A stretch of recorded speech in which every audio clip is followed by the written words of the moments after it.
जो ये सोचता है कि नहीं मेरे बस का नहीं है, मैं आगे नहीं बढ़ सकता, मैं ये काम नहीं कर सकता, फिर वो आगे बढ़ता भी नहीं है। जिसने संघर्ष किया है, दुनिया के थपेड़ों को झेला है, दुनिया के बातों को झेला है, दुनिया के शब्दों को झेला है, दुनिया की वाणियों को झेला गया है, गालियों को झेला गया है, अपशब्दों को झेला गया है, फिर एक दिन वो धीरे धीरे इतना आगे बढ़ जाता है कि कहीं ना कहीं उच्च पद पर बैठकर अपने आनंद के साथ जीता है और पूरे राज्य का भी रक्षा करता है। कितने अपशब्द कहते हैं, कितने कितने ताने दिए जाते हैं, कितनी कितनी गाली दी जाती है, तब जाकर व्यक्ति ऊपर पहुंच पाता है। माननीय भारत सरकार के प्रधानमंत्री जी को कोई चाय वाला कह दे, कोई चौकीदार कह दे, कोई कुछ कह दे, कोई कुछ कह दे, कोई कुछ कह दे, इतने इतने शब्द। ये वही है महापुराण की कथा की जिसने संसार के थपेड़ों को, संसार के शब्दों को, संसार की वाणी को, संसार की गालियों को जिसने सह लिया, वही मंदिर में जाकर पूजा गया और वही उच्च पद पर बैठ गया। आप संसार के शब्द अगर सहन करना नहीं सीखे तो फिर आप जिंदगी में कभी आगे नहीं बढ़ सकते।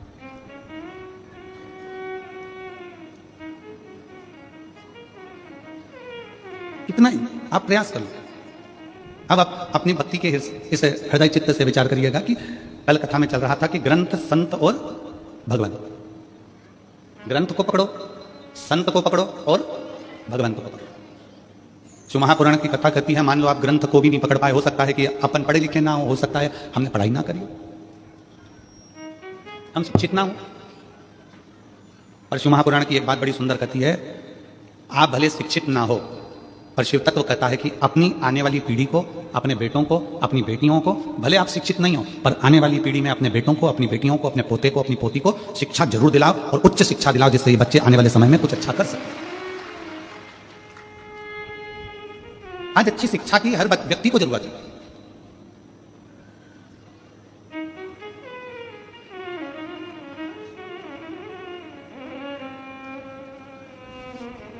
एक दो बार रायपुर की कथा में जब हम पहले आए थे, देवांगन परिवार कथा कराया था, तब उस समय पर एक पत्रकार ने प्रश्न किया था कि गुरुजी, जब गवर्नमेंट शिक्षा इतनी दे रही है, गवर्नमेंट शिक्षा के प्रति इतनी जागरूक हुई है, तो फिर आपकी विठलेश्वर सेवा समिति क्यों इन बच्चों को पढ़ाने के लिए अग्रता रखती है, क्यों इनकी फीस जमा करती है, क्यों इनको पढ़ाती है? हमने उस समय पर भी उन पत्रकार बंधुओं को कहा था कि ये शिक्षा, ये पढ़ाई उस बच्चे को अपने लिए भी है कि अगर वो बच्चा पढ़ना चाहता है, एजुकेशन करना चाहता है और आगे बढ़ना चाहता है, जब बहुत ऊंचे पद पर वो बच्चा बैठ जाएगा, वो बेटा बेटी बैठ जाएंगे, तो एक बार वो बरेश्वर धाम को याद करेंगे कि हमारी शिक्षा का किसी ने उद्देश्य रखा था और हमको आगे बढ़ाया। और आज विठलेश्वर सेवा समिति अगर उसकी शिक्षा का थोड़ा सा खर्चा उठा लेती है, तो हमें उम्मीद है जब वो किसी अच्छे पद पर बैठेगा तो वो भी किसी दूसरे के शिक्षा का खर्चा अवश्य उठाएगा और किसी बच्चे को मंजिल तक जरूर पहुंचाएगा। शिक्षा और चिकित्सा ये तो बहुत जरूरी है।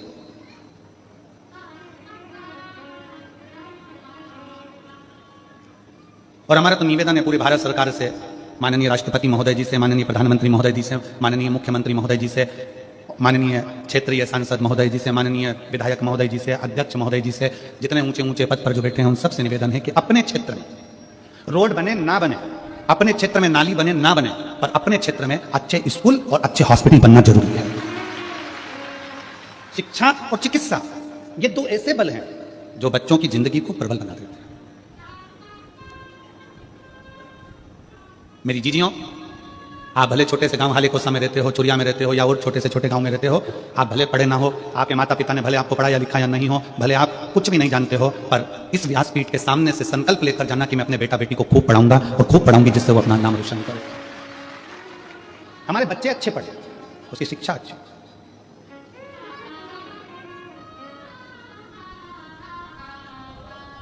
और बड़ी खुशी होती है छत्तीसगढ़ को देखकर,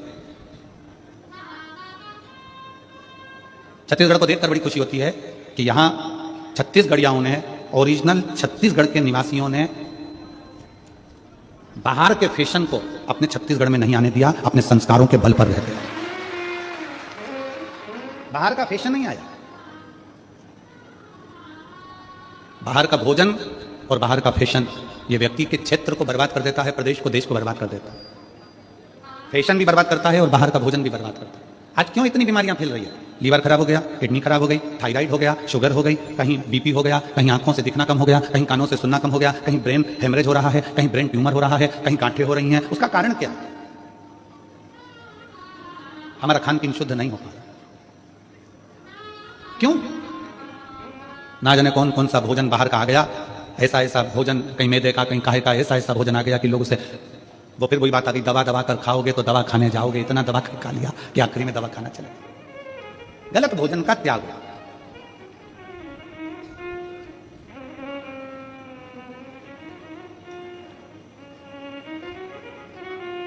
बॉर्डर पर आने वाले दुश्मनों को सैनिक रोक सकते हैं।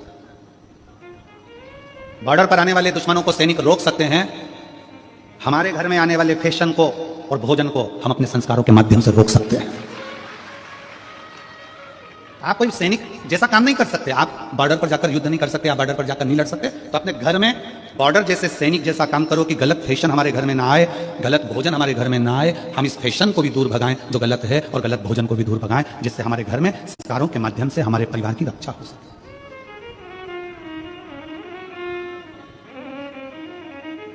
पहले हिंदी और बिंदी भारत की निशानी थी।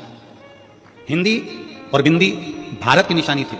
आज भारत में रहने वाले भी जब अंग्रेजी में बात करते हैं तो लोगों को यह दिखाना चाहते हैं कि हम हिंदी नहीं बोलते, हम अंग्रेजी बोलते हैं, हम ज्यादा अप टू डेट हैं। और शिव पुराण कहती है कि माथे की बिंदी और मुख की हिंदी यह दिखा देती है कि आपके घर के संस्कार कितने हैं, आपके घर के संस्कार कितने हैं।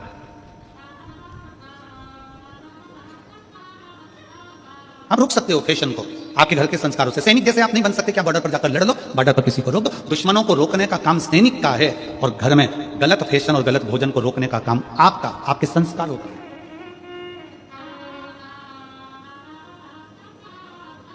कैसे वस्त्र घर के बेटा बेटी पहन रहे हैं, कैसे वस्त्र घर के लोग धारण कर रहे हैं, उनको समझा सकते हो। बच्चों को आप कह सकते हो, आप उनको कह सकते हो, समझा सकते हो।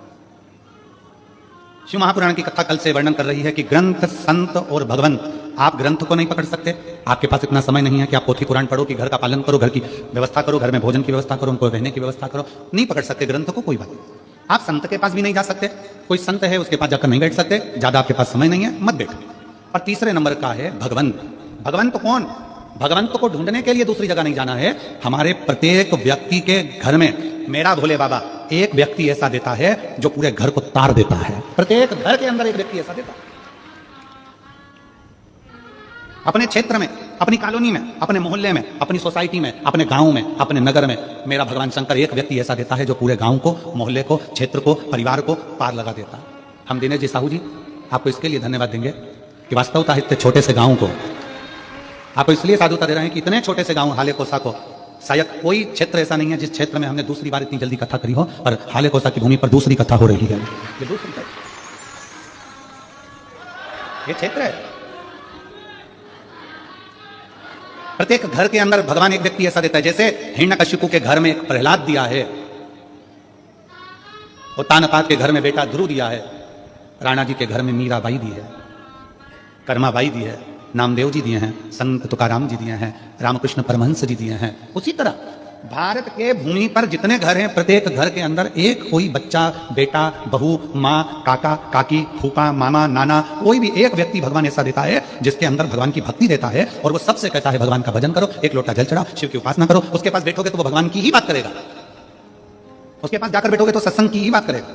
और वो पूरे घर को अकेला, जैसे प्रहलाद जी महाराज अकेले, प्रहलाद जी महाराज को भगवान नारायण ने वचन दिया था कि तेरी पीढ़ी दर पीढ़ी में रक्षा करूंगा। तो उस भले राक्षस घर में तेरा जन्म हुआ है, परंतु तेरी पीढ़ी दर पीढ़ी किसी को तेरी पीढ़ी के अंतर्गत मारूंगा नहीं, क्योंकि तूने मुझे प्राप्त किया। कोई एक हमारे घर के अंदर, हमारे परिवार में कोई एक जन्म ले लेता है, वो पूरे घर को तार देता है, पूरे घर। और आज मुझे बड़ी खुशी के साथ कहना हो रहा है कि जितने शिव महापुराण की कथा को टीवी पर सुन रहे हैं, सोफे पर बैठकर, पलंग पर बैठकर, अपने अपने घर का चैनल चालू कर कर, जितने मोबाइल पर कथा को श्रवण कर रहे हैं, और जितने इस हाले कोसा की भूमि पर बैठकर कथा को सुन रहे हैं, आप सब अपने घर के वही प्रहलाद हो, वही ध्रुव हो जो अपने घर को पार लगा रहे हैं। आप अपने घर के वही प्रहलाद हो, आप अपने घर के वही ध्रुव हो, आप अपने घर की वही कर्माबाई हो, अपने घर की वही मीराबाई हो जो पूरे घर को पार लगा रहे हैं।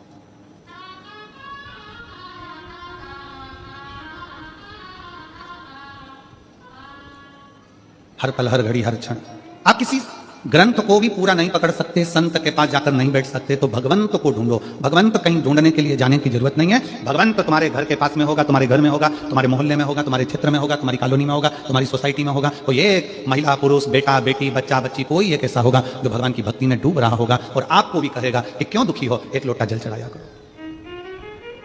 क्यों तकलीफ भोग रहे हो, भगवान शंकर की शरणागति में जाए।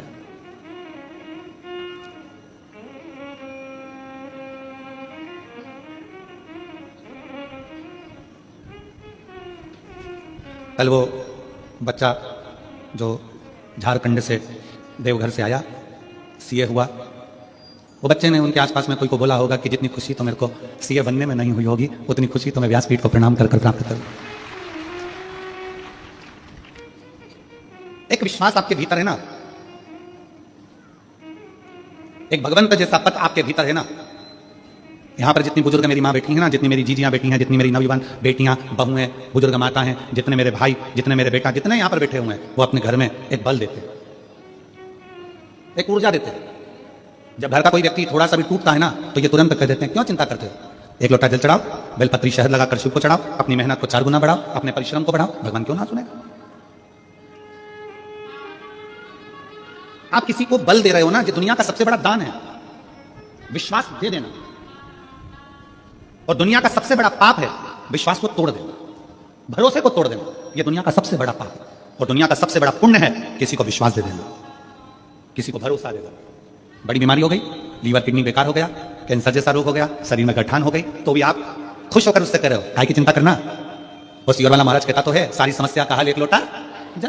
क्यों रो रही हो, क्यों दुखी हो, अरे लीवर खराब हो गया, किडनी खराब हो गई, थायराइड हो गया, ब्रेन में ऐसा हो गया, ब्रेन हेमरेज हो गया, ट्यूमर हो गया, ये हो गया, वो हो गया, कैंसर हो गया। मत रो। आपसे कोई मिल रहा है और वो अपना दुखड़ा कह रहा है, तो उसको आपने विश्वास दिया, चिंता मत कर। शंकर जी के मंदिर जाकर मैंने सुना है, एक लोटा जल चढ़ाने से बाबा सुनता जरूर है। शिव जी पे चढ़ा हुआ जल पीना प्रारंभ कर, एक बेलपत्री, अगर बीमारी है तो खाना प्रारंभ कर। उसको कह दिया, उसको विश्वास हो गया कि अब मैं बच जाऊंगी। और ये पक्का है, जब तुम्हारे भीतर इंद्रियों में ये बात आ जाए कि अब मैं बच जाऊंगी, तो दुनिया में काल के पास में भी वो नहीं है कि तुम्हारे को मौत दे दे, वो भी तुम जीत सकते हो। विश्वास, भरोसा।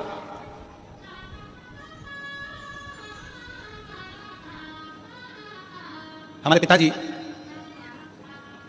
स्वर्गीय पूज्य श्री रामेश्वर जी मिश्रा जी, हमारे पिता, हमको एक किस्सा सुनाते थे।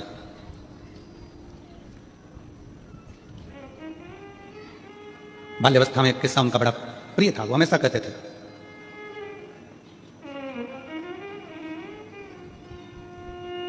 खेत में एक व्यक्ति सो रहा था, उसको सांप ने डस लिया, उसको सांप ने डस लिया।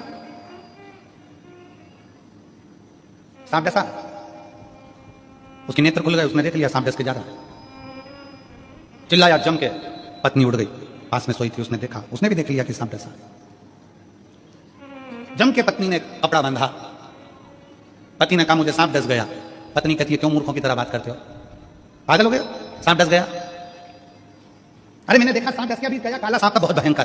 पत्नी कहती है वो तो मैंने काले कलर की रस्सी पटकी हुई थी तो घड़ी बना के रखी थी, कोई सांप अपनी डसा, चलो सो जाओ। पति सो गया, पांव में दर्द हुआ, पत्नी ने पति को कॉन्फिडेंस दे दिया कि तुम्हें सांप ने नहीं डसा है। पति ने भी मान लिया कि मुझे सांप ने नहीं डसा। पत्नी ने नीम का काढ़ा बनाया, पति को पिलाकर सवेरे पति काम पर लग गया, अपने कार्य में लग गया। 2 महीने हो गए, 2 महीने पति काम पर लगा रहा। 2 महीने बाद पत्नी ने यह बात अपने घर के लोगों को बता दी और घर के छोटे भाई ने अपने भाई को कह दिया, भैया भाभी ने तुमसे झूठ कहा था, पर सही बताए ना, 2 महीने पहले तुमको सांप ही काटा था, इतना तो सुना था। और पति मर गया, पति मर गया। क्यों? जब बड़ी बीमारी आती है, रोग आता है, तकलीफ आती है, कष्ट आता है, दुख आता है, कर्जा बढ़ जाता है, बहुत टेंशन में जमीन जायदाद सब चली जाती है, तब व्यक्ति सोचता है कि मरना ही साधन है। पर कोई महापुराण का कोई श्रोता अगर उसके पास जाता है तो उसको बल दे देता है, क्यों चिंता करते हैं, ऐसे कर्जे वर्जे तो भोलेनाथ यूं निपटा देता है, लोगों को जमीन पे से उठाकर आसमान तक छोड़ देता है, काहे की चिंता करना। उसको जो बल मिलता है, भले जिंदगी में बीमारी आ गई पर उसको कह दिया कि तू ठीक होगा, निश्चित है, और उसने ठान लिया कि मैं ठीक होऊंगा, तो बड़े से बड़ा रोग भी उसका ठीक हो जाता है। और उसने सोच लिया कि मैं तो अब जाऊंगा, उसने ये विचार कर लिया कि अब तो मुझे जाना है, उसने विचार कर लिया कि अब तो मुझे मरना है, उसने ये विचार कर लिया कि अब मुझे तो ऐसा हो गया, ये उसने मन से सोच लिया, मन से। घुटने में जितना दर्द नहीं होता उतना तुम मन का दर्द बना, तो बहुत तकलीफ है महाराज घुटना में, बहुत घुटने से मैं नीचे नहीं बैठ सकती, मेरे घुटने में बहुत तकलीफ है, घुटने से मैं नीचे नहीं बैठ सकती। इतनी बड़ी बीमारी बना ली घुटने की, मन में बना लिया कि मैं घुटने से नीचे नहीं बैठ सकती, मैं ऐसा नहीं कर सकती, मैं वैसा नहीं कर सकती, 2 कदम नहीं चल सकती। अब तेरे घुटने में इतनी तकलीफ है और तू कह रही मैं 2 कदम नहीं चल सकती, और किसी सपेरे से सांप लाके छोड़ दो, फिर भगेगी कि नहीं भगेगी? जम के तो बोलो रही जीजी, भगेगी कि नहीं भगेगी? सामने सांप खड़ा है, सामने मौत खड़ी है, भागना पड़ेगा। फिर घुटने का दर्द कहां गया? अर्थात हमने अपने अंदर ये बना लिया कि मेरा घुटना खराब हो गया, मेरा घुटना खराब हो गया। अरे चकाचक गाय का घी लो, असली घी, खूब जोरदार रोटी में लगाओ, चकाचक खाओ, घुटने का ग्रीस बढ़ना प्रारंभ हो जाएगा। गाय के घी से अच्छा दर्द चले जाता है। हमने बनाया कि मेरे पाँव में, घुटने में दर्द है, दर्द है, दर्द है, दर्द है, तो वो दर्द मर्ज बन गया, दर्द मर्ज सब बढ़ता चले गया, बढ़ता चले गया। डॉक्टर को दिखाने गई, डॉक्टर ने कह दिया घुटना बदलना पड़ेगा। अभी भी सोच रही बहुत दर्द है। अब तू ये सोच रहा मेरे घुटने में कोई दर्द नहीं है, फालतू की बात। कहां जाना है बता, कहां चलना है? चल, हाले को सा चलती हूँ, कथा में 1 किलोमीटर दूर गाड़ी छोड़ूंगी, पैदल चल के चलूंगी। और दम थी, मन में प्रबलता थी, पैदल पैदल कमर झुक रही है, बूढ़ी अवस्था है, फिर भी चली आ रही है। और एक बहू छोटी सी अवस्था की, बच्चों को लेकर कितनी दूर है, चला नहीं जा रहा, और बूढ़ी माँ पैदल पैदल चली आ रही है। उसके अंदर बल है, उसने सोच लिया मेरे शरीर में कोई रोग नहीं, मेरे शरीर में कोई बीमारी नहीं, ठीक होंगी, होकर रहूंगी। आई, कथा कर तत्व ग्रहण करा, घर गई, इतने में उसको लगा आज मैं बिल्कुल ठीक हूं, क्योंकि उसने मन से सोच लिया कि मैं ठीक हूं और ठीक हो जाऊंगी। हमने बनाया है।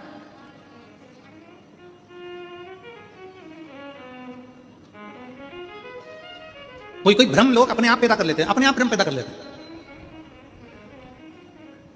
भजन होएगा, अपने आप भ्रम पैदा कर लिया। जैसे कोई भजन आया और लोग भ्रम पैदा कर लेते कि मेरे को अभी थोड़ी देर में मैं घूमने लगूंगी।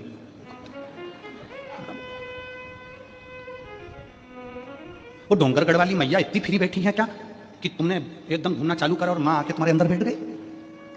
हनुमान जी इतने फ्री बैठे हैं क्या कि तुम्हारे अंदर आकर बैठ जाएंगे? देवता इतने फ्री बैठे हैं कि थोड़ी थोड़ी देर में तुम्हारे घर, तुम्हारे अंदर आकर बैठ जाएंगे? नहीं, हमने भ्रम बना लिया कि शरीर में ये लग गया, शरीर में वो लग गया, शरीर में ये लग गया, शरीर में वो लग गया। शरीर में कभी गांधी जी तो नहीं लगते, लगना चाहिए। एक आध बार शरीर में गांधी जी लग जाए, रुके, बुरा मत देखो, बुरा मत, लाठी टेक के चलने लगे, कभी ना लगे। व्यर्थ। अपनी सोच को प्रबल बनाओ, अपने विचारों को प्रबल बनाओ। हम मना नहीं करेंगे कि माता जी नहीं आती, आती शरीर में, ऐसा नहीं है, उसकी तरंग आती है, पर हर जगह नहीं। जब माँ को याद किया जाए, वो कहते ना बेटा जब पुकारे माँ को आना चाहिए, तब माँ स्थान हो, स्थान पर। हम ये नहीं कहेंगे कि नहीं आती माँ, आपको दर्शन नहीं देती या देवता नहीं आए, मना नहीं है, पर उसके आने से तुम्हारे जीवन में सुख आ। ब्रह्म नहीं, ब्रह्म। भगवंत ढूंढिए, ग्रंथ नहीं लगे हाथ, संत हाथ ना लगे तो भगवंत को हाथ लगना चाहिए। भगवंत कौन है? भगवंत का लक्षण क्या? भगवंत का सबसे बड़ा लक्षण है ना काहू से दोस्ती, ना काहू से बैर। भगवंत का सबसे बड़ा लक्षण है वो ज्यादा किसी से दोस्ती भी नहीं, ज्यादा किसी से बैर भी नहीं, किसी से उसकी दुश्मनी नहीं है और किसी से उसकी दोस्ती नहीं। जो मिला उसको गले लगा। वो एक हमारे सनातन धर्म में एक बहुत सुंदर सी लाइन गुनगुनाते हो ना, ज्योत से ज्योत जगाते चलो और प्रेम की गंगा।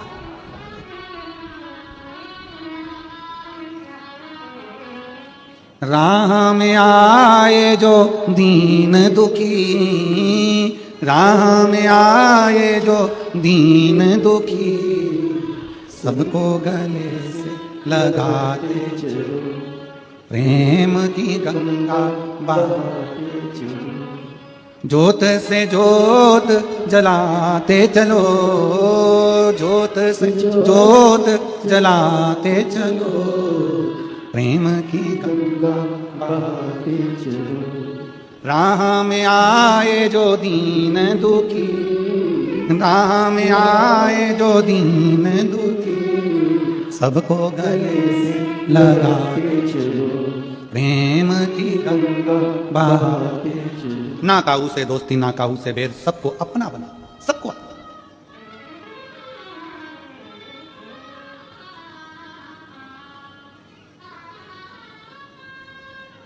सास कहती है बहू बुरी है तो लाई काय को? बहू कहती है सास बुरी है तो आई काय को? क्यों आई? अपनी बड़ाई और पड़ोसी की लड़ाई अगर किसी को अच्छी लगती है तो समझ लेना कि वो बर्बाद होकर ही रहेगा। जम के बोलो क्या क्या क्या क्या? अपनी बड़ाई और पड़ोसी के घर की लड़ाई अगर तुम्हें अच्छी लग रही है तो समझ लेना कि एक दिन तुम बर्बाद होकर रहोगे। तुम पड़ोसी के घर में लड़ाई हो रही है और तुम बड़े खुश होकर, कितनी जोरदार लड़ाई हो रही है, सास ऐसा बोल रही है, बहू ऐसा बोल रही है और तुम्हें आनंद आ रहा है, समझ लेना कि तुम पड़ोसी के घर की लड़ाई को देखकर अगर खुश होते हो तो तुम्हारी जिंदगी का बर्बादी का सिरा है। उसके घर लड़ाई हो रही है ना, तो थोड़ा भगवान से प्रार्थना करो दोनों में शांति बन जाए। प्रभु बहुत अच्छा घर है मेरे घर के पास का, बहुत अच्छे लोग हैं, ना जाने किसकी नजर लग गई उसको, बहुत अच्छा परिवार है बाबा, इसको अच्छा कर दो। एक लोटा जल शंकर जी को और चढ़ा दो अपने पड़ोसी के लिए, इनका प्रेम बढ़ जाए। अपनी बड़ाई जिस दिन अच्छी लगने लगे, बाबा मैंने जो करा बहुत अच्छा करा, मैंने ऐसा कर दिया, मैंने वैसा कर दिया, मैंने यूं कर दिया, मैंने यूं कर दिया, अपनी बड़ाई और पड़ोसी के घर की लड़ाई अगर अच्छी लगे तो समझ लेना कि उस दिन तुम्हारा बर्बादी का सिरा प्रारंभ हो गया। हमें अपनी बड़ाई अच्छी नहीं लगना चाहिए और पड़ोसी के घर की लड़ाई भी अच्छी नहीं लगना चाहिए। समझाओ समझाओ अच्छे रहिए। सास कह दे मेरी बहू बुरी है तो हम कहते हैं लाई काय को, और कोई कह दे कि मेरी सास बुरी है तो तू आई काय को। ना सास बुरी है ना बहू बुरी है, दोनों बुरी नहीं है। सास अगर बहू बुरी होती तो सास 25-50 हजार रुपए 1-2 लाख रुपए खर्च करके 5-7 लाख रुपए खर्च करके शादी नहीं करती, अपने सोने के जेवर बहू को नहीं दे देती। और बहू अगर बुरी होती, सास अगर बुरी होती तो बहू अपने माँ बाप को छोड़कर पराए घर में नहीं आ जाती। दोनों बुरे नहीं, दोनों बुरे नहीं है, ना सास बुरी है ना बहू बुरी है। तो बुरा क्या है? सियोर वाला महाराज, बुरा है क्या? गुरुजी आप कह रहे हो ना सास बुरी ना बहू बुरी, तो बुरा कौन? सियोर वाला महाराज। मतलब ना सास बुरी है ना बहू बुरी है, हम जो दिमाग में लेकर बैठे हैं, नीले कलर का चश्मा लगा के बैठ गए और सोच रहे सब पीले दिखे तो पीले दिखेंगे, बोलो तो जम के नहीं। कौन सा कलर के दिखेंगे?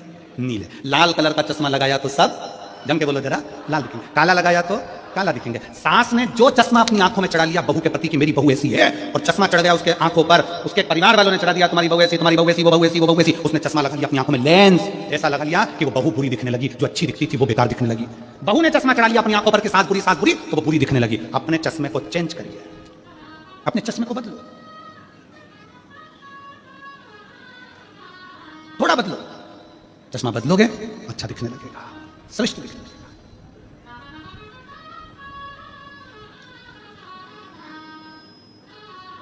सास और बहू में एक बड़ा अंतर है। सास मां नेत्र है, बहू चश्मा है। आंखों से अगर थोड़ा सा भी कमजोर दिखेगा तो चश्मे को साफ करोगे कि आंख साफ करोगे? जम के बोलो जरा। चश्मा, नंबर बदल लोगे, चश्मा को चेंज कर लोगे, गिलास बदल लोगे, साफ कर लोगे, धो लोगे, पोंछ लोगे कि अच्छा दिखे, अच्छा नजर आए। नेत्र तो नहीं बदल सकते बार बार, बोलो जम के बोलो। चश्मा बार बार बदला जा सकता है पर नेत्र नहीं बदले जा सकते। चश्मे को पोछा जा सकता है पर नेत्र को पोछा नहीं जा सकता। चश्मे को निकाल कर साफ कर सकते हो पर नेत्र को निकाल कर साफ नहीं कर सकते। उसी तरह शिव तत्व कहता है कि घर में जो बहू है और सास है, सास की पूरी जिंदगी इसी में निकल गई तो उसको बदलना तो मुश्किल है। बहुओं से निवेदन है थोड़ा सोच विचार, तुम चश्मे की तरह हो, थोड़ा बदलने का प्रयास करना, सब अच्छे दिखेंगे, सब अच्छे दिखेंगे, कोई बुरा नहीं। ना सास बुरी है ना बहू, और बहू तो कभी बुरी हो ही नहीं सकती, हो ही नहीं सकती। उसका कारण क्या है? उसका नाम है बहू, जो घर में खुशियां बहुता में लेकर आए, जो तुम्हारे घर का वंश बढ़ाए, जो तुम्हारे घर में आकर सूखी दाल रोटी खाकर भी बहुत आशीर्वाद दे, उसका नाम बहू होता है महाराज, जो बहुता में सुख दे। और सास कभी जिंदगी में बुरी नहीं हो सकती, सास के बराबर दुनिया में कोई नहीं हो सकता, वो कभी बुरी नहीं हो सकती। बस एक आस सास को लगी रहती है कि मैं जितनी फुर्तीली हूं, मैं जितनी फुर्ती से काम करती हूं, मेरी बहू उतनी फुर्ती से काम करे। लड़ाई इस चीज की होती है। सास को लगता है कि मैं जल्दी सुबह उठती हूं तो बहू जल्दी उठे, सास को लगता है मैं इतने लोगों का खाना बना लेती हूं तो बहू भी बनाए। अब सास को कौन बताए कि तू 75 की है वो 32 की है। जब वो धीरे धीरे धीरे धीरे तेरी उम्र में आएगी तो ऊपर चली जाएगी, और जब तेरी उम्र में वो आएगी तब तेरी जैसी फुर्ती उसमें भी आएगी। ऐसा नहीं है, उम्र की एक गरिमा रहती है। 14 साल के लड़के से कहो कि तू इतना मेहनती काम कर ले, नहीं कर सकता। 24 साल के लड़के से बोलोगे करेगा, 34 साल के कहोगे फिर करेगा, 54 साल के बोलोगे तो करेगा। तुम आस बहुत लगाए हो, वो आस थोड़ी सी कम करो। किसी को भरोसा दीजिए, विश्वास दीजिए, पर भरोसा तोड़िए नहीं। दुनिया में सबसे बड़ा दान है, अभी कथा में कहा था, तो वो विश्वास का दान है, भरोसे का दान है। चिंता मत करना, बाबा बैठा है। ये शिव महापुराण की कथा करती क्या है? आप लोगों को भरोसा पैदा करती है आपके दिल में, सारी समस्या का हल। श्री शिवाय नमस्तुभ्यम बोल बम का नारा है। थोड़ी मेहनत हाथ की, बाकी कृपा भोले नाथ की। कोई लेट बनता है, कोई जल्दी बनता है, शिव को जल चढ़ाने वाला एक दिन सेठ जरूर बनेगा। ये विश्वास तुम्हारे अंदर जागृत हो गया, भरोसा तुम्हारे भीतर जागृत हो गया। ये मेरा बुरा नहीं हो सकता। मैंने शंकर की कथा सुनी है, मैंने शिव महापुराण की कथा पंडाल में बैठकर सुनी है। मेरा बाबा मेरे घर में संतान देगा, सुख देगा, वैभव देगा। मेरा एक पत्र है, मेरा नाम ईशिका अग्रवाल है। मैं बिलासपुर छत्तीसगढ़ की रहने वाली हूँ। कहीं बैठी हो ईशिका अग्रवाल तो हाथ हिला सकती हैं। मेरा नाम ईशिका अग्रवाल है। मैं बिलासपुर छत्तीसगढ़ की रहने वाली हूँ। कहीं बैठी हो तो हाथ हिला सकती हैं। ईशिका अग्रवाल, बिलासपुर छत्तीसगढ़ से। मैं सीए की पढ़ाई कर रही थी। मैंने 2 बार सीए फाइनल का एग्जाम दिया, पर उसमें मेरा रिजल्ट अच्छा नहीं रहा और मैं फेल हो गई। मैं हिम्मत हार चुकी थी। बार बार वही किताबें पढ़ने से मैं थक चुकी थी और तंग आ चुकी थी। मेरे को फिर से तैयारी कर एग्जाम देने में डर लग रहा था। पत्र को आप लोग एलईडी पर जरूर पढ़ें, आस्था चैनल पर पढ़ें कि एक बेटी ने अपने भीतर का दर्द कितना लिखा। हिम्मत हार चुकी थी, बार बार वही किताबें पढ़ने से थक चुकी थी और तंग आ चुकी थी। मेरे को फिर से तैयारी कर एग्जाम दिलाने में डर लग रहा था। मन में यही विचार रहा था कि इस बार भी नहीं हुआ तो क्या होगा। मेरी मम्मी आपकी कथा सुनती है और उन्होंने ही मुझे बताया कि कैसे आप अपने पत्र के माध्यम से बताते हैं कि आपके बताए हुए उपाय और महादेव जी का विश्वास के कारण कितने लोगों का सफलता मिली है, कितने लोगों का काम हुआ है। आपने बोला था अपनी मेहनत को 4 गुना कर दो और भोले बाबा पर विश्वास पूरा करो, मन से करो। मैंने वैसा ही किया। महादेव जी के शहद वाली बेलपत्र चढ़ाकर एग्जाम देने गई, अपनी मेहनत को 4 गुना बढ़ा दिया। एग्जाम के बाद मैं सीहोर गई, वहां बाबा से अपने मन की बात कह दी। रायपुर में हुई कथा पंडाल में बैठकर कथा को सुना। 24/12/2024 पशुपतिनाथ का व्रत प्रारंभ किया। कितनी तारीख को करा? 24/12/2024 को कथा व्रत प्रारंभ करा। रायपुर की कथा सुनी और एक ही व्रत पूर्ण हुआ और मेरा रिजल्ट 26/12/2024 को आया। बाबा ने ऐसी कृपा कर दी कि 2 ग्रुप मेरे रह गए थे। जिस 2 ग्रुप में मैं हमेशा फेल हो रही थी, बाबा ने एक साथ दोनों ग्रुप में पास कर दिया और आज मैं बाबा की कृपा से सीए बन गई। आज मैं बाबा की कृपा से सीए बन गई। मैं बाबा को यहां प्रणाम करने के लिए आई हूं। मेरा मोबाइल नंबर ये है। शिव तत्व की प्राप्ति। मेरा नाम ईशिका अग्रवाल। मैं बिलासपुर छत्तीसगढ़ से। कहीं बैठी हो तो बेलपत्र लेने के लिए आ सकती हूं। ईशिका। उस पत्र में उस बेटी ने लिखा, मैं हिम्मत हार दी। और आप पत्र पढ़ते हो तो उस पत्र में हिम्मत आ जाती है कि जब दुनिया का काम हो रहा है तो मेरा क्यों नहीं हो सकता। और वो विश्वास, वो हिम्मत आप सब में चाहिए। झोली पसार कर मांगने के लिए बाबा के दरवाजे पर आए हो। भरोसा रखना कि 7 दिन की शिव पुराण इस हाले कोसा की भूमि पर सुनी है। तुम्हारा भी एक पत्र इस व्यासपीठ पर जल्दी जरूर आएगा। ये भरोसा। हम अपने विश्वास को ना तोड़ें।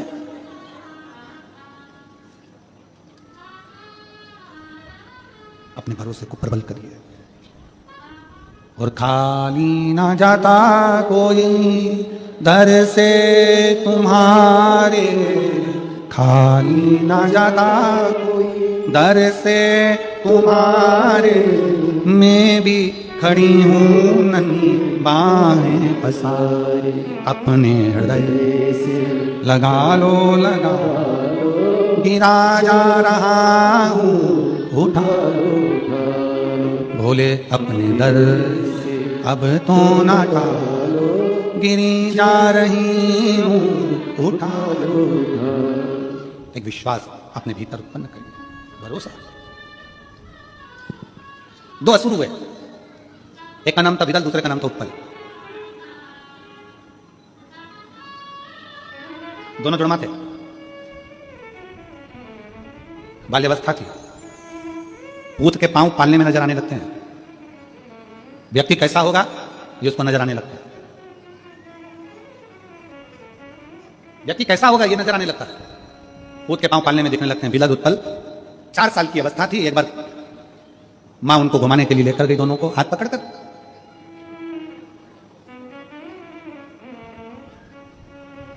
छोटी सी अवस्था।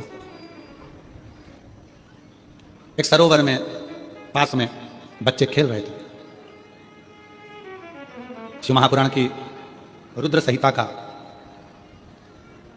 यह बहुत सुंदर संवाद। शिव महापुराण की रुद्र संहिता का सबसे सुंदर चरित्र है विदल और उत्पल की कथा, क्योंकि इसमें मेरे भगवान शंकर का एक अवतार हुआ है जिसको कुंद कैश्वर महादेव कहते हैं। कौन सा महादेव? जम के बोलो जरा। कुंद कैश्वर महादेव। रुद्र संहिता शिव महापुराण का यह चरित्र कहता है विदल उत्पल 4 वर्ष की अवस्था के थे, छोटे थे। मैया का हाथ पकड़कर, अपनी माता का हाथ पकड़कर जब भ्रमण के लिए गए, असुर प्रवृत्ति थी। असुर प्रवृत्ति आती कहां से? तुम्हारे घर में जन्म लेने वाला बच्चा धर्मात्मा होगा, पुण्यात्मा होगा, महात्मा होगा, संत होगा, साधु होगा, गुरु होगा, तपस्वी होगा, साधक होगा, उपासक होगा। क्या बनेगा यह आपके ऊपर निर्भर करता है। गर्भ में जब बच्चा रहे, आज के जमाने में डॉक्टर कह देते हैं बेड रेस्ट। क्या बोलते हैं? जम के बोलो जरा। Bed rest. बेड रेस्ट मतलब पलंग पर पड़े रहो, आराम करते रहो। अब डॉक्टर ने कह दिया कि गर्भवती हो गई, बेड रेस्ट करो, आराम करो, तो वो पलंग पर पड़े पड़े करेगा क्या? टीवी चालू, टीवी चालू। अब दिन भर जितने भी सीरियल आते हैं, नाटक आते हैं, उसमें कहीं की ना कहीं की 24 घंटे रोती मिले, रोती। तो जो औलाद पैदा हुई वो भी रोती हुई, वो भी रोती। उसको जितनी देर गोद में रखो चुप, नीचे सुलाओ, पे करना चालू।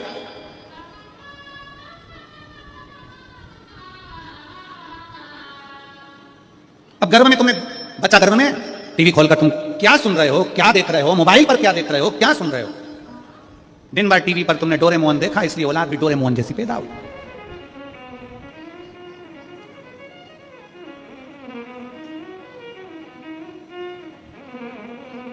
अब गर्भ में बच्चे को तुमने दिन भर टीवी के सामने केवल वो हाथी देखा, इसलिए औलाद को भी वो एक जोड़ा हाथी।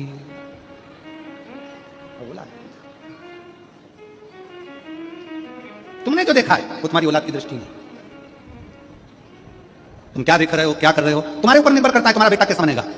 बिदल उत्पल की मां जब बच्चा गर्भ में था, बिदल उत्पल की माता के गर्भ में जब बच्चा था, उस गर्भस्थ बच्चे जब गर्भ में थे, बिदल उत्पल की माता के गर्भ में जब बच्चे थे, तो बिदल उत्पल की मां अपने पति के साथ मृगा करने के लिए, शिकार करने के लिए जाती थी। बिदल उत्पल की मां शिकार के लिए जाती थी अपने पति के साथ।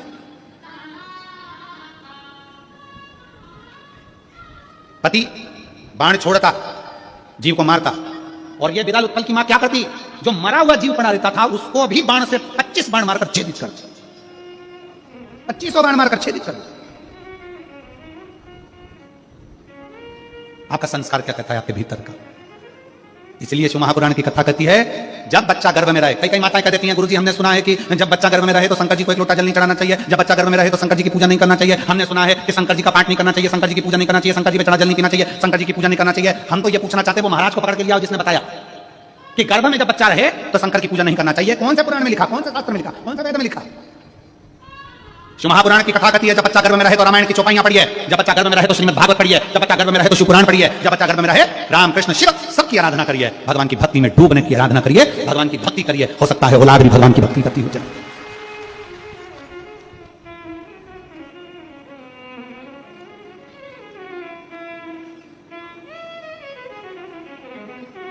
करो भजन भगवान का,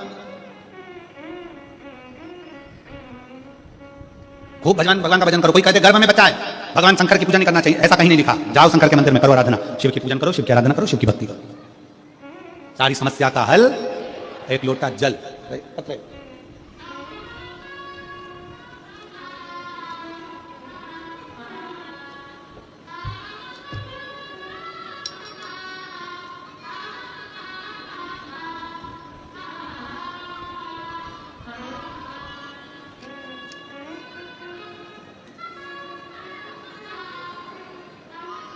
मेरा नाम पुष्पाबाई कंवर है, मेरे पति का नाम वीरेंद्र कंवर है। मेरा मोबाइल नंबर ये है, कहीं बैठे हो तो हाथ हिला सकते हैं। पुष्पाबाई कंवर, पति का नाम वीरेंद्र कंवर, मेरा मोबाइल नंबर ये है, कहीं बैठे हो तो हाथ हिला सकते हैं। मेरा गांव पिपरिया तहसील डोंगरगढ़ जिला राजनंद गांव है, कहीं बैठे हो तो हाथ हिला सकते हैं। आप ही हैं माता जी, वापिस हाथ हिलाओ, आ जाओ, एक बेलपत्र ले जाना, आ जाइए। मेरा गांव पिपरिया तहसील डोंगरगढ़ जिला राजनंद गांव है। एक लोटे जल का मैं क्या गुणगान करूं गुरुदेव, मेरी शादी 2015 में हुई थी। गुरुजी मुझे विश्वास ही नहीं रहता था कि कभी एक लोटा जल का सारी समस्या का हल हो सकता है। मेरी भाभी ने मुझे पशुपतिनाथ का व्रत के बारे में बताया, क्योंकि मेरे घर में 9 वर्ष हो गए थे पर संतान का सुख नहीं था, औलाद नहीं। पशुपतिनाथ के व्रत के बारे में बताया, भाभी द्वारा बताए विधि विधान से मैंने पूजन करना प्रारंभ करा, मंदिर जाना प्रारंभ किया, और मेरे बाबा ने मेरी झोली 9 वर्ष के बाद, 9 साल मेरे निकल गए थे, 9 साल के बाद मेरे बाबा ने मेरे घर में पुत्र रत्न की प्राप्ति हुई, मेरे घर में बेटा हुआ। शिव तत्व। अब कोई कहे कि गर्भस्थ नारी को, गर्भस्थ जिसका गर्भ हो उसे भगवान के मंदिर नहीं जाना, शंकर के मंदिर मत जाओ, शिव को जल मत चढ़ाओ, भगवान के मंदिर मत जाओ। शिव महापुराण की कथा कहती है गर्भस्थ नारी को भगवान का भजन करना चाहिए, भगवत भजन करना चाहिए।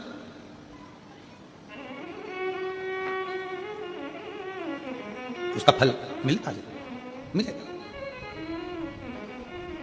और तेरे दरबार की बाबा निराली शान देगी, तेरे दरबार की बाबा निराली शान देगी। तुझे दे दे नहीं देखा पर झोली भरी देखी, मुख दुनिया मोड़ेगी, बाबा तू मुखड़ाना मोड़ी, मुख दुनिया मोड़ेगी, बाबा तू मुखड़ाना, मैनू लगी परी तीनू, बाबा तू वेना। विदल उत्पल 4 वर्ष के हैं, उसका कारण मन में जो बच्चों को हम सीख दे रहे हैं, गर्भस्थ अपने बच्चों को जो हम ज्ञान दे रहे हैं, वही सामने प्रकट होगा।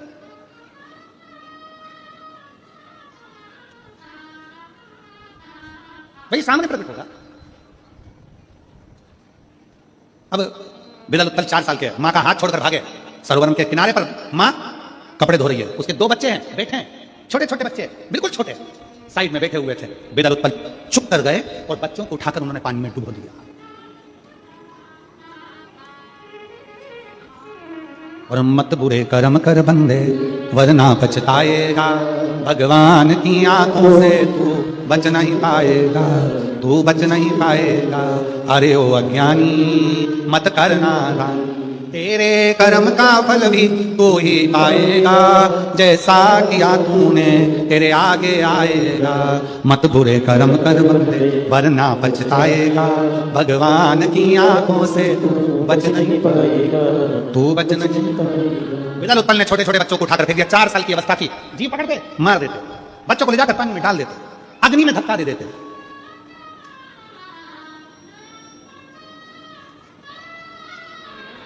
धीरे धीरे बड़े हो गए, विदल उत्पल बड़े हुए, उन्होंने इतना उपद्रव मचा दिया, इतना उपद्रव मचा दिया, और उपद्रव मचाते मचाते उनके मन में आ गया कि हमें ऐसा वर मांगना चाहिए कि जिस वर से हम अमर हो जाएं।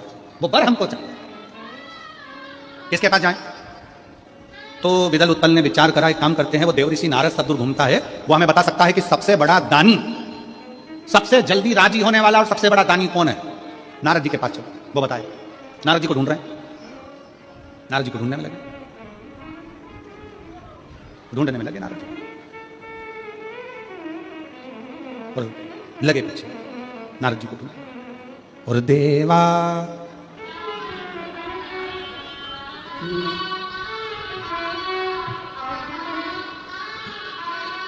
सारी उम्र करूं तेरी सेवा, भोले जी मेरी लाज रखना, भोले जी मेरी लाज रखना, बाबा जी मेरी लाज रखना,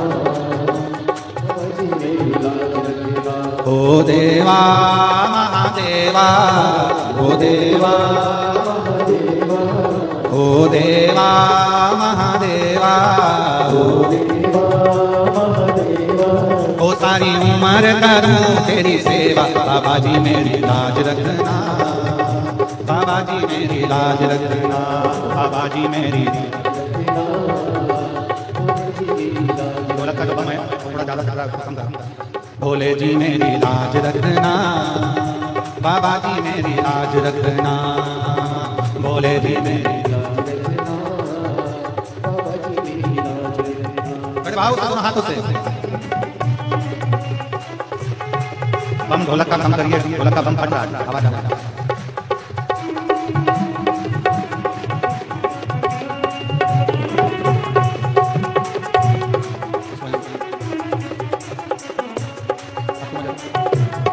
तबले का बम कर दो।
तेरी जटा में गंगा विराजे, तेरी जटा में गंगा विराजे, तेरी जटा में गंगा विराजे, तेरी जटा में गंगा विराजे सब बंद लगा रे गोता बोले जी मेरी लाज रखना बाबा जी मेरी लाज रखना बोले जी मेरी लाज रखना बाबा जी मेरी लाज रखना हे देवा महादेवा हे देवा महादेवा तेरे बात करूं मैं तेरी सेवा बोले जी मेरी लाज रखना बाबा जी मेरी लाज रखना बोले जी मेरी लाज रखना बाबा जी मेरी लाज रखना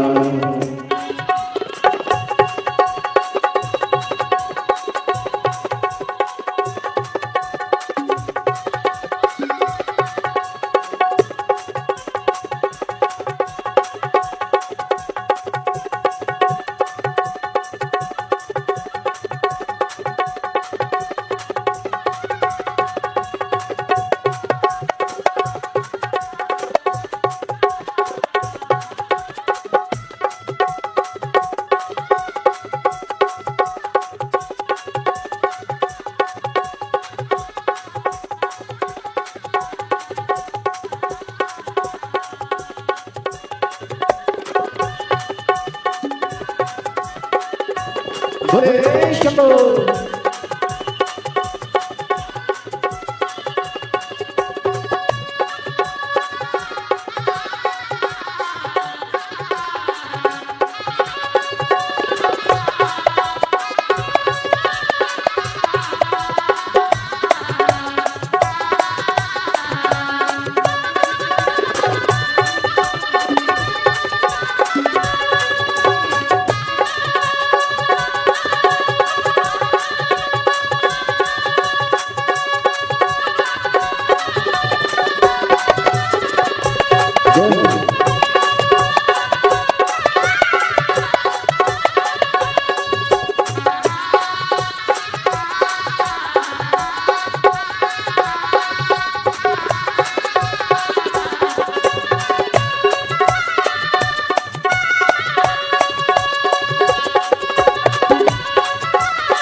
तेरे मस्तक पे चंदा विराजे तेरे मस्तक पे चंदा विराजे तेरे मस्तक पे चंदा विराजे तेरे मस्तक पे चंदा विराजे सारे जग में करे उजियाला बोले जी मेरी लाज रखना बाबा जी मेरी लाज रखना बोले जी मेरी लाज रखना बाबा जी मेरी लाज रखना हे देवा महादेवा हे देवा महादेवा सारी उम्र करूँ तेरी सेवा बोले जी मेरी लाज रखना बाबा जी मेरी लाज रखना बोले जी मेरी लाज रखना बाबा जी मेरी लाज रखना देवा महादेवा देवा महादेवा वो सारी उम्र करूं तेरी सेवा बाबा जी मेरी लाज रखना बोले जी मेरी लाज रखना बाबा जी मेरी लाज रखना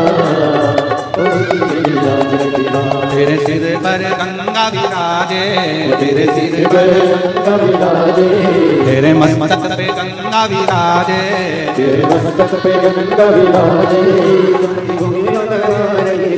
बोले जी मेरी लाज रखना बाबा जी मेरी लाज रखना बोले जी मेरी लाज रखना बाबा जी मेरी लाज रखना बोले जी मेरी लाज रखना बाबा जी मेरी लाज रखना बोले जी मेरी लाज रखना बाबा जी मेरी लाज रखना। अपने स्थान पर बैठकर भगवान शिव जी से अपने मन के भाव बड़े दिल से हृदय से बाबा से प्रार्थना करिए। दिल से बाबा को विनय करो, निवेदन करो, अपने हृदय की बात भगवान शंकर को कहिए, बड़े दिल से प्रार्थना करिए। जहाँ जगह मिले वहाँ बैठकर बाबा देवादिदेव महादेव को अपने मन के भाव व्यक्त करें।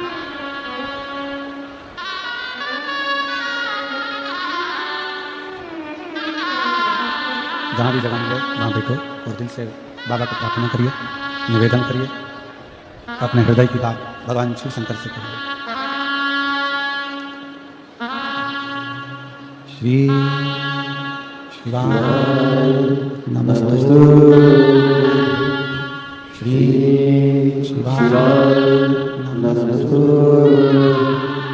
श्री शिवाय नमस्तु श्री शिवाय नमस्तु श्री शिवाय नमस्तु भोला सब दुख काटो माया भोला सब दुख काटो माया शिव शंकर जपो तेरी माया भोले बाबा जपो तेरी माया भोला सब दुख काटो माया ओ भोला सब दुख काटो माया वेश मंगलकारी वेश मंगलकारी शमशान निवासी हमारा शमशान निवासी हमारा ओ सब दुख काटो मारा ओ भोला सब दुख काटो मारा।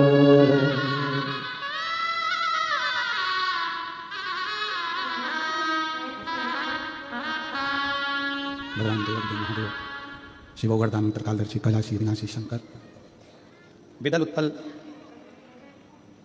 माता के गर्भ से जो सीखे एक बड़े असुर बन गए, राक्षस।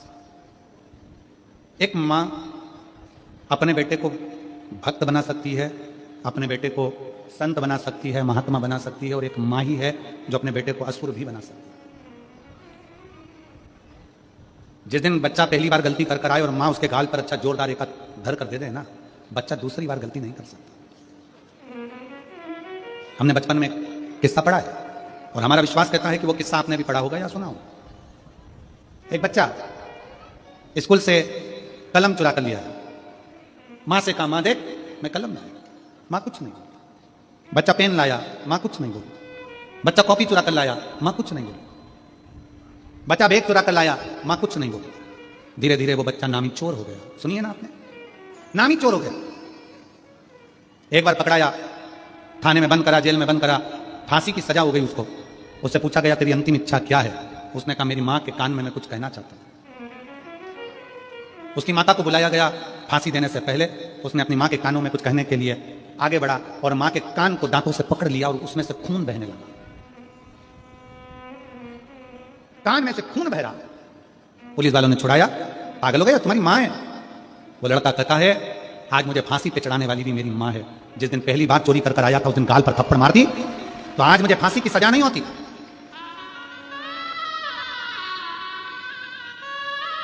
बच्चा पहली बार गलती कर आए ना, उसको सबक मिलना चाहिए थोड़ा सा,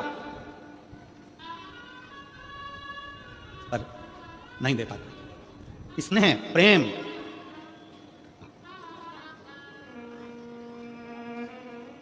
आज के जमाने में बच्चों से इतना बहुएं इतना प्रेम करती, इतना प्यार करती, जैसे पहले की माताएं अपने बच्चे से तो करी नहीं थी। करो प्यार, अपने बच्चे से 4 गुना ज्यादा प्यार करो, पर इतना भी प्यार मत करना कि बच्चे तुमको बेवकूफ समझने लगे। करो प्यार, खूब करो। इतना भी प्यार मत करना कि बच्चे की जिंदगी नरक हो जाए, बच्चे का जीवन नष्ट हो जाए।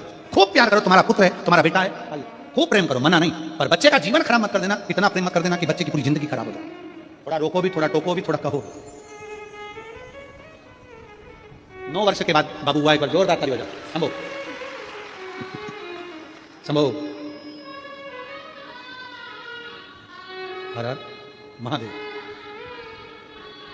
हर हर महादेव। चलो बधाई।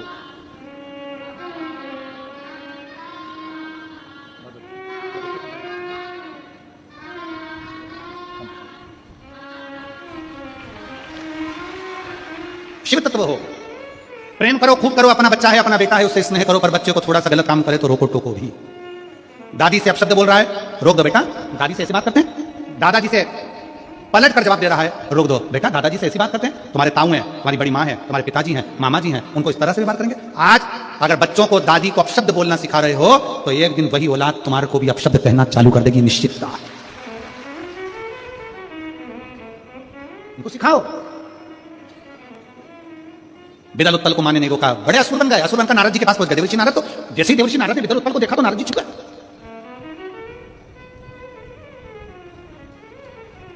जैसे ही विदल उत्पल को देखा नारद जी छुपे। पर यही सही सीख यही कहती है, सही सीख यही कहती है। अच्छे व्यक्ति को सामने से दिख जाए कि बेवड़ा आ रहा है, कोई दारू पिया हुआ आ रहा है, या सामने से दिख जाए सांप आ रहा है, तो याद रखना समझदारी उसी में है कि वो बेवड़े को देखकर और सांप को देख के छुप जाओ। क्योंकि हमेशा नशा करने वाला व्यक्ति कभी भी नशेले व्यक्ति को गाली नहीं बकता। तुम देखना दारू की दुकान पे कितनी भीड़ लगती है, आपस में कोई झगड़ा नहीं करते। नशेला व्यक्ति हमेशा अच्छे व्यक्ति को ढूंढ कर गाली बकता है, उसकी क्वालिटी है। शिव कथा कहती है भगवान शंकर का चरित्र करा है, सामने से सांप आता दिखे, सामने से बेवड़ा आता दिखे, मदिरा का नशा कर कोई आ रहा है, अहंकारी व्यक्ति कोई आ रहा है, कोई लोभी व्यक्ति आ रहा है, कोई कामी व्यक्ति आ रहा है, कोई वासनावान आ रहा है, कोई झूठा व्यक्ति आ रहा है। समझदार व्यक्ति को चाहिए कि रास्ता बदल ले, चेंज करे, वहां थोड़ी देर रुक जाए, चुप हो जाए, वो निकल जाए, फिर अपन निकले। क्यों इनके चक्कर में पड़े, क्यों इनके चक्कर में पड़े? कितना समझाया जाता है, कितना कहा जाता है कि नशा छोड़ दो, नशा छोड़ दो, ये तुम्हारे घर को बर्बाद कर रहा है, नशा छोड़ दो, नशा छोड़ दो, ये तुम्हारे कुल को, तुम्हारे घर को, परिवार को बर्बाद कर रहा है, छोड़ दो।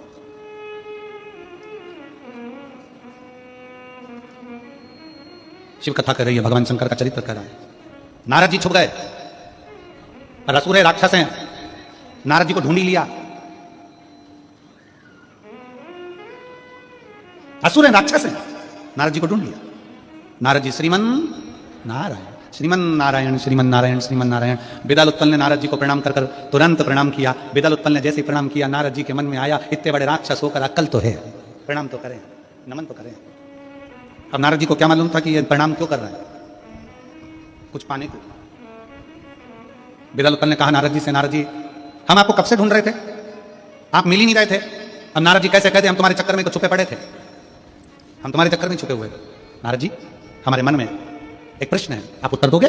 नारद जी मन में सोचे, अगर उत्तर नहीं दूंगा तो मार देंगे, इससे अच्छा दे ही दूं, दे ही दूं। बोलो क्या प्रश्न है? नारद जी हमारे मन में यह प्रश्न है कि सारे देवताओं में वो कौन सा देवता है जो सबसे जल्दी राजी होता है और आशीर्वाद देता है, वर दे देता है, सबसे जल्दी राजी होने वाला देवता बताओ। नारद जी ने मन में विचार करा, अगर शंकर जी का नाम ले दिया तो शंकर जी तो भोले भंडारी, एक लोटा जल चढ़ाओ, 3 बार ताली बजाओ, बम बम बोलो राजी, और इनको मिल गया सारा की सारा सुख। तो नारद जी ने विचार कर लिया, शंकर जी का नाम तो नहीं लूंगा चाहे कुछ भी हो जाए। इतने में नारद जी ने कह दिया, सारे देवताओं में सबसे जल्दी राजी होने वाले तो केवल एक ही देव है, वो ब्रह्मा जी है। इतने में से बिदल ने बोला उत्पल से, वो ब्रह्मा जी तो बड़े बुढ़े हैं, बहुत बुजुर्ग हैं, आशीर्वाद देने आते भी हैं कि हम ही जाना पड़ता है, बहुत बुजुर्ग हैं, आशीर्वाद देने आएंगे कि हमें जाना पड़ेगा?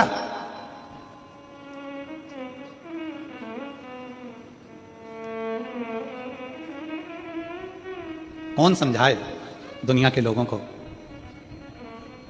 संत के पास आशीर्वाद लेने के लिए जाना पड़ता है, तपस्वी के पास आशीर्वाद लेने के लिए जाना पड़ता है, सन्यासी के पास आशीर्वाद लेने के लिए जाना पड़ता है, साधु के पास आशीर्वाद लेने के लिए जाना पड़ता है, गुरु के पास आशीर्वाद लेने के लिए जाना पड़ता है। पर घर में जो बुजुर्ग माता पिता है ना, उनके पास नहीं भी जाओगे ना तो भी वो दिल से आशीर्वाद देते ही रहते हैं, वो दिल से आशीर्वाद देते ही रहते हैं। घर में 2 शंकर पार्वती के रूप में घर के बुजुर्ग, घर के बूढ़े माँ बाप, घर के दादा दादी, नाना नानी, घर के बुजुर्ग घर में ऐसे होते हैं, काका काकी, घर के बुजुर्ग ऐसे होते हैं जिनके पास में तुम जाकर नहीं भी बैठोगे ना तो भी दिल से दुआ करते हैं, मेरे बच्चे खूब आगे बढ़े, मेरे बच्चे खूब नाम कमाए, मेरे पोता पोती खूब नाम कमाए, मेरी बहू खूब आगे बढ़े। तुम संतों के पास बैठ रहे हो, साधु के पास बैठ रहे हो, तपस्वी के पास बैठ रहे हो, योगी सन्यासी के पास बैठ रहे हो, उनके पास जाकर तुम्हें आशीर्वाद लेना पड़ेगा।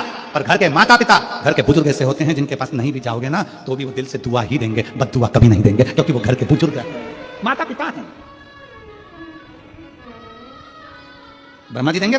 हाँ, नारद जी को छोड़ा, अभी आए थे जब प्रणाम करा था, जाते समय कोई प्रणाम नहीं, काम हो गया ना। वावारी दुनिया मतलब की दुनिया में किसी का कोई काम हो गया, जल्दी। शिव महापुराण की कथा कहती है, तुम्हारा काम भी हो जाए तो भी भगवान का दरबार मत छोड़ो, भगवान की कथा मत छोड़ो, पुराण सत्संग स्मरण मत। एक पत्र है,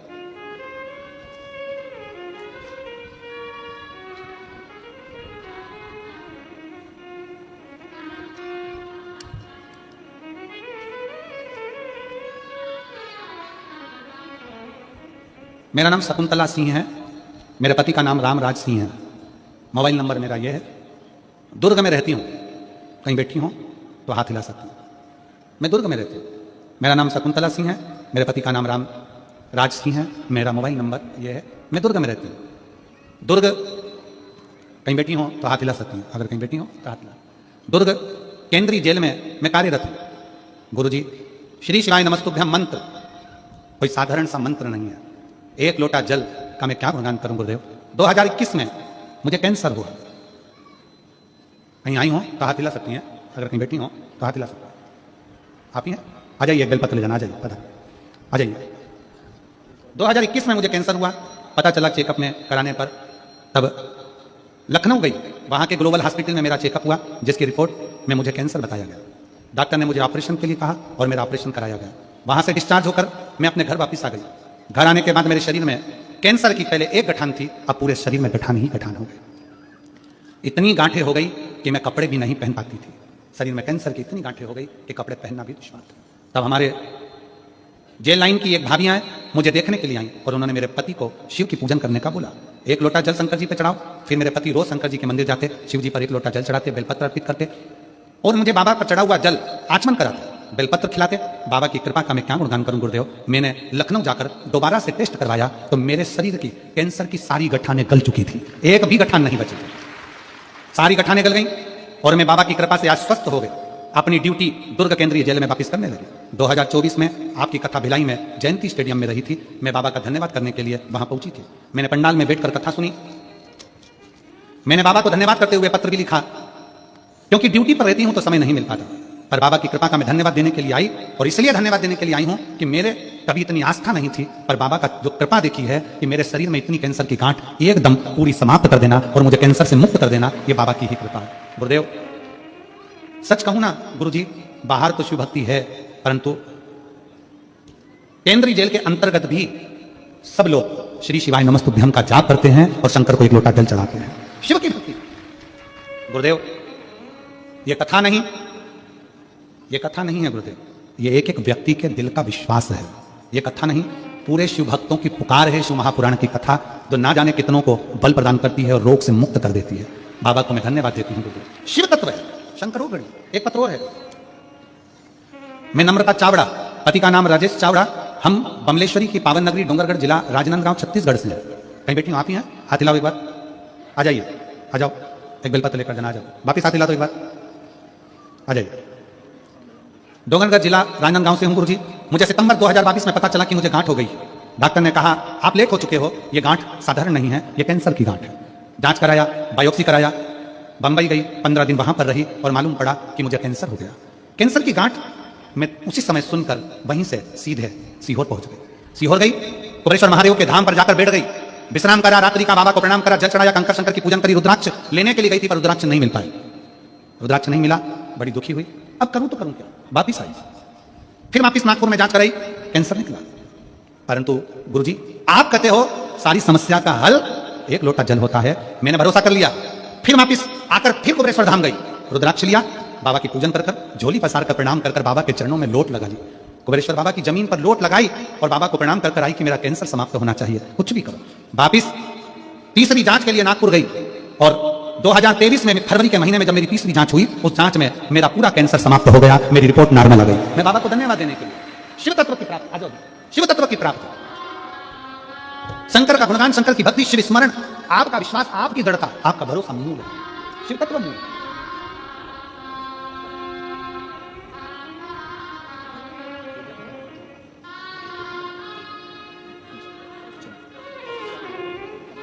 शिव तत्व की प्राप्ति, शंकर का गुणगान। और मैंने तेरे ही भरोसे बाबा, तेरे ही भरोसे हवा विच उड़ती जावांगी बाबा, डोर हथ छड़ी मैं कटी जावांगी, भोले मैं तेरी पतन, शंभो मैं तेरी पतन, हवा विच उड़ती जावांगी बाबा, डोर हथ छड़ी मैं कटी जावांगी। आपका विश्वास, आपका भरोसा, आपकी दृढ़ता। विदल उत्पल ने सोच लिया, विचार कर लिया, ब्रह्मा जी के पास गए। नारद जी ने शंकर जी के पास नहीं भेजा, क्योंकि शिव उघड़दानी है, अड़भंगे, भोले, सहज, सरल, तुरंत देने वाले, तुरंत।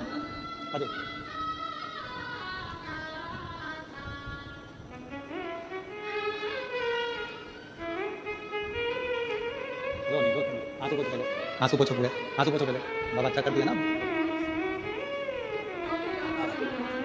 अच्छे से जाओ, अब आंसू पोछो पहले, पूरा पूरा। हाँ, बॉम्बे में कैंसर बता दिया था। 15 दिन बॉम्बे में रही, कैंसर हुआ।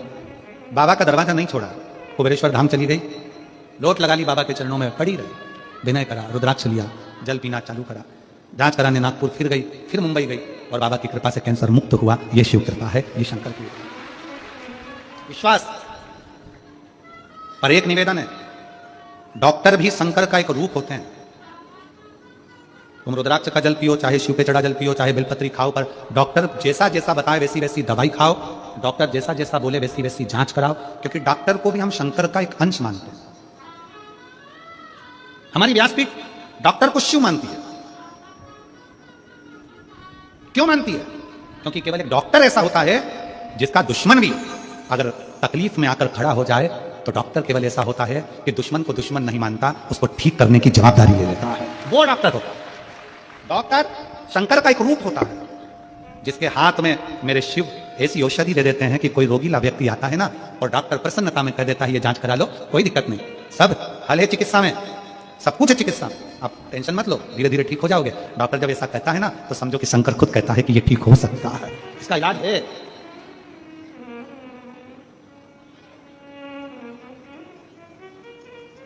हमने रायपुर की कथा में, मेरठ की कथा में कहा था, हीरा के परखदार बहुत होते होंगे पर पीड़ा का परखदार कोई नहीं होता। पीड़ा का परखदार तो केवल एक डॉक्टर होता है जो व्यक्ति का चेहरा देखकर उसकी पीड़ा जान लेता है। पीड़ा का परखदार, हीरा का परखदार दुनिया में बहुत होगा, पर पीड़ा का परखदार एक डॉक्टर होता है जो मरीज की पीड़ा को जानता है कि उसकी तकलीफ क्या हो रही है, उसको कष्ट क्या है। और जब कोई मरीज ठीक होकर जाता है ना, सबसे ज्यादा खुशी घर वालों को हो चाहे ना हो, डॉक्टर को बहुत खुशी होती है कि ये ठीक होकर जा रहा है। परखदार शिव का एक अंश डॉक्टर है, उसको समझे, जाने। शिव तत्व कह रहा है, भगवान शंकर की कथा कर रही है, शिव महापुराण की कथा कर रही है। विदल उत्पल ब्रह्मा जी का तप करने के लिए बैठ गए, ब्रह्मदेव का तप करते रहे पर ब्रह्मा जी प्रकट नहीं हुए, क्योंकि ब्रह्मा जी को मालूम था ये मांगेंगे क्या, अमर होना है इनको, अमर, इनको अमर होना।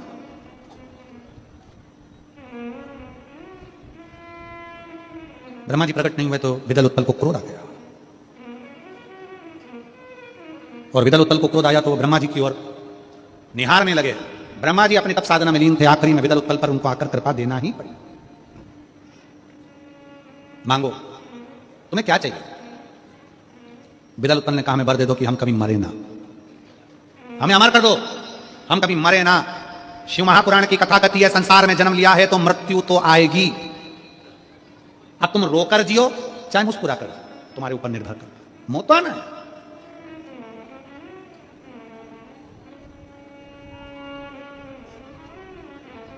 मृत्यु से कोई नहीं बचा सकता।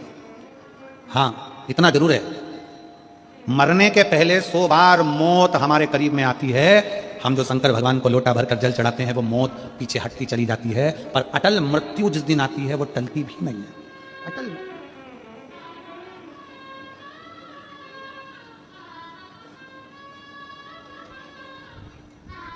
अटल मृत्यु।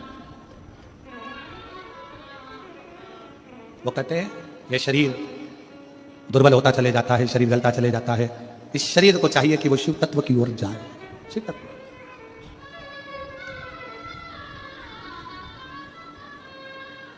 बड़ी दूर किनारा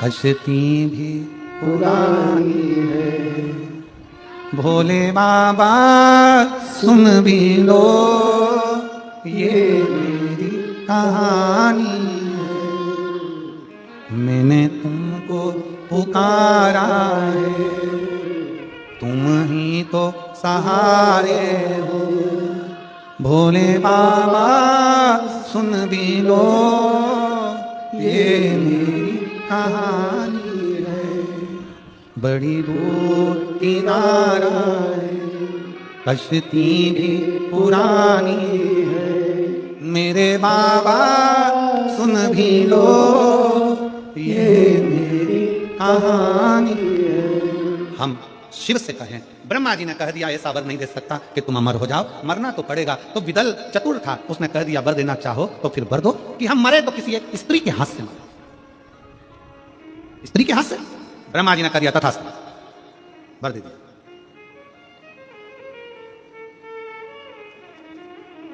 अब विदल उत्पल को लग गया कि अब हमारी मौत नहीं हो सकती, क्योंकि स्त्री में इतना बल ही नहीं होता, एक नारी में इतना बल नहीं होता। विदल उत्पल ने यह सोच कर रखा था। अब उनको कौन समझाए, कौन समझाए?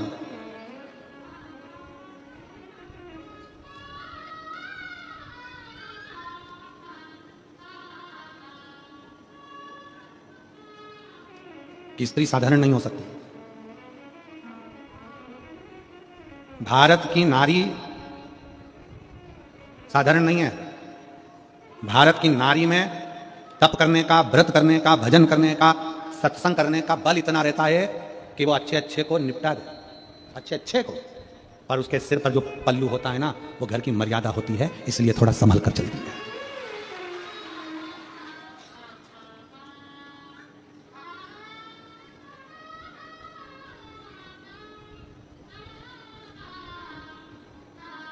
और मेरा बेटियों से निवेदन है, भारत की भूमि की सारी बेटियों से निवेदन करूंगा, जितनी बेटियां यहां कथा में बैठी हैं, जो आस्था चैनल पर सुन रही हैं, फेसबुक यूट्यूब पर सुन रही हैं, उन बेटियों से निवेदन करूंगा, अपने आप को हल्का फुल्का मत समझना। इतना वीर हो आप, इतनी प्रबल हो आप कि कहीं का व्यक्ति अगर तुमको निगाह उठाकर देख ले तो तुम निगाह निकालने की भी पूरी बलता रखती हो, पूरी दमदारी रखती हो।